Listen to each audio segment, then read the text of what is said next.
अस्सलाम वालेकुम नाजरीन, आप देख रहे हैं इदराक न्यूज़। आइए डालते हैं आज की ताज़ा खबर पर एक नज़र।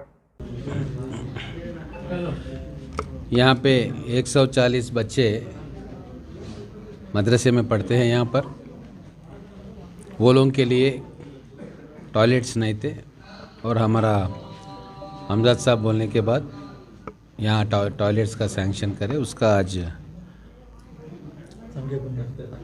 संगे बुनियाद रखा गया है।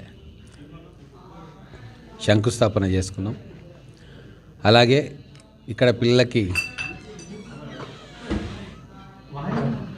కంప్యూటర్ ట్రైనింగ్ మిగతా స్కిల్స్ కూడా ఇవ్వాలని చెప్పి నిర్ణయం తీసుకున్నాం। ఇక్కడ ఉన్న ప్రార్థనాలయం పెద్దలందరూ కూడా ఒప్పుకుంటే దీన్ని కూడా ఒక ఎడ్యుకేషన్ సెంటర్గా మార్చుకునే అవకాశం ఉంది। రాబోయే రోజుల్లో ఈ ప్రాంతంలో మహిళలకు కూడా కమ్యూనిటీ హాల్ కూడా కావాలి। దానికోసం కూడా స్థలం చూపిస్తే ఆ కమ్యూనిటీ హాల్ శాంక్షన్ చేసి తొందరలోనే కట్టుకుంటాం। ముఖ్యంగా మహబూబ్ నగర్లో నిజమైన అభివృద్ధి అనేది ఇప్పుడు మొదలైతా ఉంది।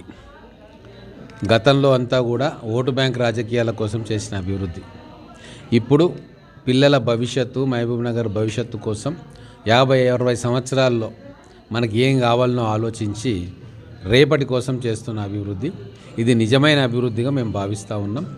మహబూబ్ నగర్ రూపురేఖలను మార్చాలని చెప్పి గౌరవ ముఖ్యమంత్రి గారు ఈ మహబూబ్ నగర్ బిడ్డగా ఎన్నో ఆలోచనలు చేస్తూ ఉన్నారు।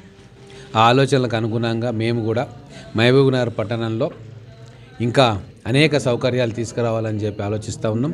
కేవలం 1 సంవత్సరం గడిచింది, ఇంకా 4 సంవత్సరాలు ఉంది। ఈ 1 సంవత్సరంలో భవిష్యత్తులో ఏమేం కార్యక్రమాలు చేయాలని చెప్పి ఒక ఫౌండేషన్ వేసుకున్నాం।